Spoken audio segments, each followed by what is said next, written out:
All right, so what makes a tale of our time? I think for me, mainly it's some kind of story that's accessible to the majority of our society, right? Whether they're young, old, black, white, Asian, LGBTQ, cis, het, whatever. But it shapes them and it shapes our experiences so that it makes our society and our people better.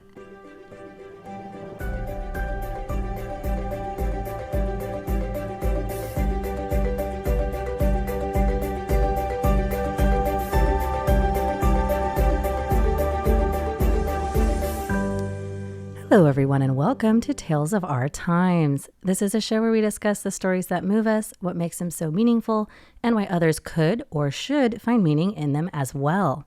This is not a spoiler-free show, so bear that in mind as you continue listening. We tackle movies, books, comics, and more. Where there's a story, there's a reason to read. I'm your host, Amanda Stevens, and I'm joined today by my guest and friend for 9 years, we discovered recently, Kyle Swayne. Yeah, it's nice to be here. Welcome. It was fun to discover that on air, if anyone was listening to our Taz Balance tribute episode, going through how long we've been friends. Oh, God. Yes, 9 years. It's been so long. I didn't even realize it till you said, oh, no, it's been 9 years. Right. Because I recently had to count up, I forget what it was for, but I think it was for another podcast or another show that I was on, where they were asking me, like, how long have you been in Taiwan? Yeah. And I was, like, counting it out. And I was like, oh, God, it actually has almost been 9 years. Yeah. Next year. I came in 2014. Happy decade to you. Oh, thank you. You're welcome. Because you're a year ahead of me. You've been here for 10 years, right? Yeah. You've already met your decade benchmark. Okay, well, when you have such animosity in your voice. I didn't mean to sound aggressive about it. Oh, that'll be fun to listen back to. So anyway, is there anything you'd like to say to introduce yourself? Sure, I'd be happy to. My name is Kyle Swayne. You can call me Kylie. I'm 34 years old, and I come from Georgia in the United States. I am an English and Spanish teacher living in Taipei, Taiwan, or I suppose New Taipei City. And at university, I studied Spanish, but I also did a specialty in early childhood education. You're also a little bit of a language, what's the word? Not A linguophile. a linguophile. That would be the best way to say it. And I think that did influence your pick for today. I did, a little bit. Yeah. So why don't you tell everyone, what book have you brought for us today? Sure. It's a book and a movie. Yeah, exactly. That's why it's a tale of our time, right? Well, one reason. One reason. I think there's a lot. There are. The book that I've brought today is called The Little Prince. I'm sure many of you have definitely heard of it. It is a book by Antoine De Saint Exupery, who is a French author who was born in the 19th century. And he was a pilot who crashed in the desert one time and had a conversation with basically the child that he never had, because he never had children growing up. And I don't know if his wife and him tried, but yeah, he based his whole book off of meeting this little prince in the desert. Oh, Right. I actually didn't know that. It is interesting to know the background that informs these stories. Yeah. You know, because that does give a lot of context to the conversations that you hear, especially since he was in these, it sounds like a very dire situation. Yeah. Well, do you think you'd mind giving us a summary? Absolutely. Yeah. So basically what it is the author's starting the story, talking about when he was a little child, he was creative and imaginative, and he gave all that up to be like the adults, to care about math and numbers and not look at the world with wonder like a child would. And he meets one day, and this is actually based off of his real experience of crashing into the desert, he meets this imaginary prince, right? In real life, it was imaginary. In the book, it's real, right? And it's this little blonde boy that comes up to him and asks him to make him a sheep, right? To design him a sheep. And he does. And he does it very poorly several times because he never learned how to draw. He just knows how to draw a boa eating an elephant on the inside. Yeah, and I on the remember outside. that. Yeah. It was really, I got goosebumps. That was a really charming moment. Yeah. And so basically this is one of those epics that follows the story of the little prince as he travels from his home asteroid, where he has 3 volcanoes, and takes a flock of seagulls off to meet all these different adults. Through these adventures, we learn of the dysfunction of normal life. And it starts out in a seemingly, it's written in a very simplistic way, but it's very, I would say it's very deep, the way that he deals with all of these horrible character traits of people that he's met. The prince or the prince, right? Okay. And for the reader, it teaches the kids about all these weird dysfunctional things that they'll have to face in life. But then it goes into also meeting a rose, right? And he falls in love with her, the little prince. I do remember that. And she's so terrible. She sucks. She's vain. Yeah. She hates everything, complains about everything, and eventually she pushes the little prince away. But because he's wasted all that time on her, she's important to him, right? And this is a lesson he learns from another character in the book, the fox, which is one of the biggest characters in the book. I love the fox. I as you're telling me the summary, I'm remembering the story after having watched it. Yeah. And I remember crying over the fox so much. Yeah. I've talked before about being kind of a sap, like I cry very easily, but I vividly remember like needing tissues and trying to like stifle myself in the theater. Oh yeah. Well, that's one of the reasons that I really like it is because of the fox, right? They have that moment of taming something, which is to say that you spend time with something for a really long time and you both change each other and become significant to each other. Right. It's very good. Yeah, it's beautiful. And then how does the story end? I don't want to give too many spoilers, but of course I will. Thank you. So this is your warning. If you haven't, this is the end of the book. So yeah. So the book's ending is a bit dark, right? The prince is going through all these terrible things in his life, all these different events that just make him not hopeful for what's just anything, right? He's not hopeful in life. So he comes to the desert, he meets the pilot, and this is the end of his life. He wants to return home. But it's not explicitly stated that he'll die. Yeah. But he meets a snake in the desert who is, I guess we could say it's a metaphor for toxic people or bad people that ruin your life. Or it could also just be a metaphor for death, right? The snake says that it'll be painless. He'll bite the prince and he'll return home to his asteroid, right? And so the narrator basically has to say goodbye to Little Prince. And this whole story is rife with isolation. And so in the end, the little prince dies alone, right? He just sees his small body get bitten in a flash of yellow and then fall to the dust into the sand and makes no noise, right? It's just like this weird, silent death alone. Ayo. Yeah. It's a children's book. I forgot to. So don't forget it's a children's book. Well, someday we'll do a podcast on this. I don't know.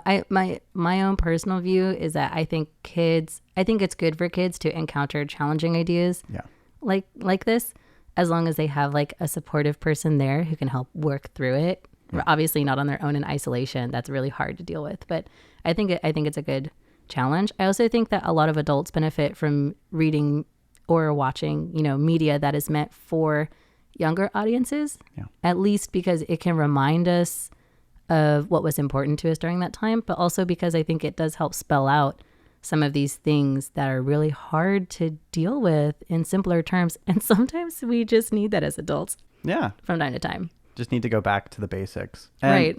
I would say actually this year has been very difficult for me. And going back to simple, childish things and just trying to appreciate the bonds that I have has been very helpful. Yeah.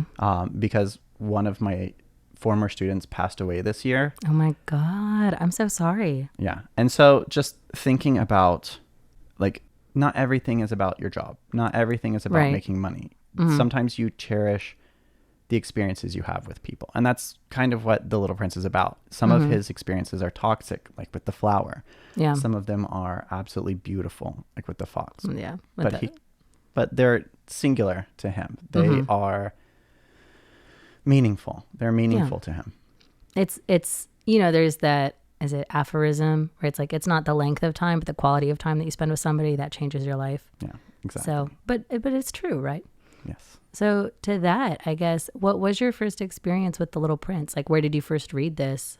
Oh, I actually did not know about it before I came to Taiwan. I wanted to Yeah. learn Chinese, and I heard that The Little Prince was the best book to read because it was written in 505 different languages. Wow. Yeah. I know that it is a very translated book. It's Mm-hmm. one of those books that's available in, like, name the language, and there's probably a translation of The Little Prince. Yeah, might be more than the Bible. I don't know. I don't know. Don't quote us on that. We're not experts.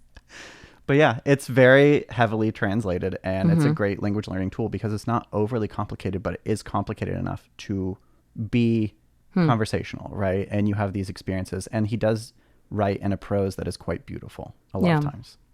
When I guess too, like a lot of the story of The Little Prince is him having conversations with people, with different people. That's right. So that, to that end, it also is really good for that. Did you go back and read it again recently? Yeah, I read it last night.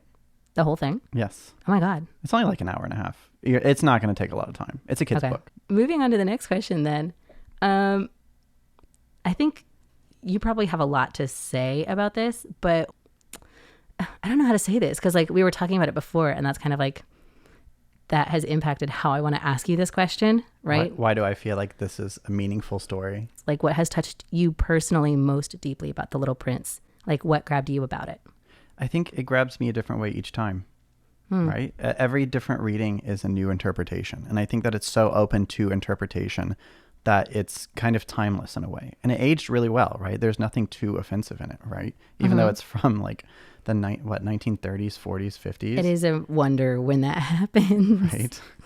I guess if I was going to say what really grabbed my attention was probably where he has to tame the fox and he has no idea what that means. And the fox presents it in this way of, okay, so taming means you spend time with this person a little bit each day and they start to change and you start to get closer to that person until they completely trust you.